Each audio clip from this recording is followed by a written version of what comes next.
Oke, masalah kandang gini. Usahakan kandang itu ya membujurnya, membujurnya itu dari utara ke selatan, memanjangnya maksudnya ya. Ini contoh nih, ini kandang ya. Misalkan ini timur sini, barat sini, utara sini, selatan belakang. Ya. Jadi membujurnya ke sini. Apa maksudnya? Biar saat pagi bisa masuk, saat lewat tengah hari sampai sore bisa masuk juga dari sini. Memanjangnya ke sini, ke utara selatan. Oke, paham ya? Itu satu. Baik kambing pun sama. Ya. Kita berbicara kandang dulu. Yang kedua, saya tidak berbicara masalah ukuran kandang berapa ya, tergantung berapa banyak yang dibudidayakan ya, yang penting dia nyaman ya, untuk rebahan dia nyaman, untuk berdiri dia nyaman ya, disesuaikan aja lah ya, sesuaikan. Cuma ada satu hal yang harus dipahami, ini berasal dari pengalaman ayah ya. Dulu saat ayah bikin kandang, alasnya hampir rata, kemiringannya di bawah 15%. Artinya begini, misalnya di kandang nih, ini tempat makan misalkan di sebelah sini, ya. Ini tempat makannya, gimana ini? Kelihatan nggak? Ya. Ini samping ini misalkan di tempat makan, oke? Berarti kan kalau makan sapi dari sini kok, kepalanya ke sini kan?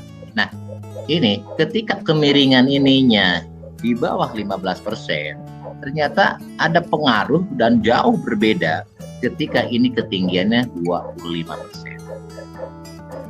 Oke? Maksud ayat begini, alas kandang sebelah depan yang dekat dengan tempat pakan, kalau orang Sunda bilang kokopan gitu ya, itu ditinggikan. Ya kalau terlalu miring nanti gimana kalau terpleset? Nah, ngakalin begini, ngakalinnya. Ini misalkan ini kandang nih, ini kandang nih, ya. Misalkan ini tempat pakannya di sini, oke? Miring sini boleh nggak apa-apa 15%, tapi persis kurang lebih 50-60 cm dekat pakan itu ditinggikan sedikit. Jadi kaki depannya naik ya dengan sendirinya, maka posisi si kambing ataupun sapi berdirinya agak begini, mendongak dia ya. Bisa dipahami maksud saya? Gini nih, susah aku pakai apa ya? Nih gini nih, nih, oke, sorry. Nih, jadi ini ke belakang, depannya nggak usah panjang-panjang lah, 50 cm cukup, 40-50 cm. Jadi ketika mau makan kakinya berdiri di atas.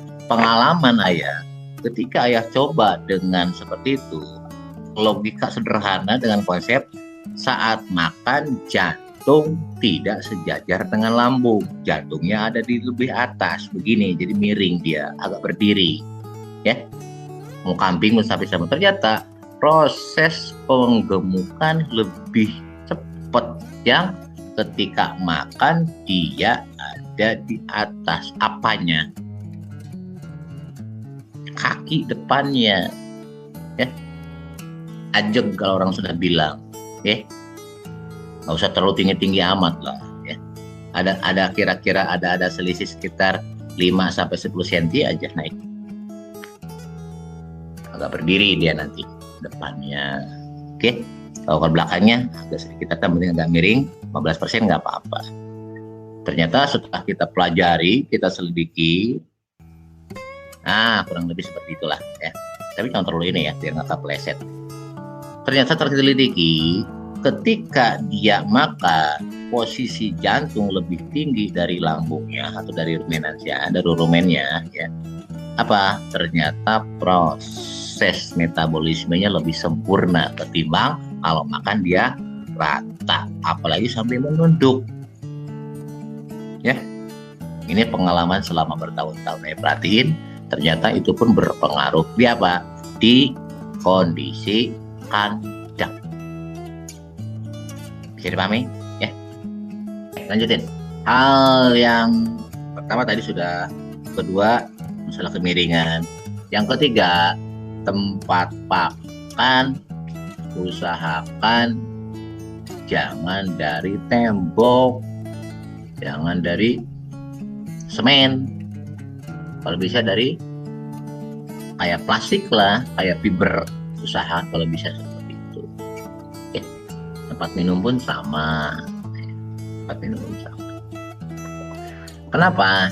Ini dari segi pengalaman, ketika tempat pakan dari bahan tembok ya, pada semen, itu gampang tumbuh lumut, tumbuh alga, dan itu nggak baik buat sapi.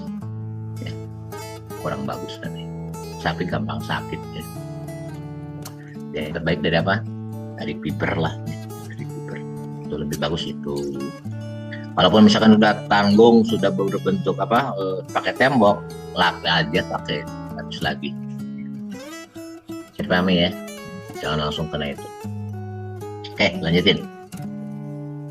Kemudian kebersihan kandang sama kayak di sapi perah ya, ataupun kambing perah. Apa? Itu setiap hari dibersihkan. Kalau ayah biasa membersihkan itu setelah asar sore ya, 3:30 itu kita membersihkan. Nggak pagi-pagi kalau ayah, justru nih, kalau rajin bagusnya pagi sore, itu lebih hebat lagi, lebih bagus lagi. Nih. Kemudian tadi jangan lupa sapi itu jangan dicucuk, jangan diikat, di kandang itu nggak boleh, nggak bagus itu. Itu masalah kandang ya. Terus kemudian sterilisasi kandang itu sejelek-jeleknya 3 hari sekali. Dia apa? Didesinfektan ya, terutama lantainya.